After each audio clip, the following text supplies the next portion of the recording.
যশোরের মনিরামপুরে নিজ ঘর থেকে এক গৃহবধূর মরদেহ উদ্ধার করেছে পুলিশ। ঘটনার পর থেকে তার স্বামী ও দ্বিতীয় স্ত্রী পলাতক রয়েছে।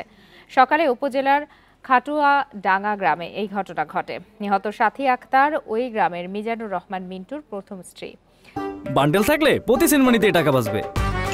বিকাশ সেনমানি বান্ডেল কিনে জিতুন প্রতি লেনদেনে। পুলিশ জানায় সকালে ঘরের দরজা বন্ধ দেখে প্রতিবেশীরা ডাকাডাকি করে। পরে সাড়া না পেয়ে দরজা ভেঙে ঘরে ঢুকে সাথীর গলা কাটা মরদেহ দেখতে পায়। খবর পেয়ে ঘটনাস্থলে গিয়ে মরদেহ উদ্ধার করে যশোর সদর হাসপাতালে পাঠানো হয়।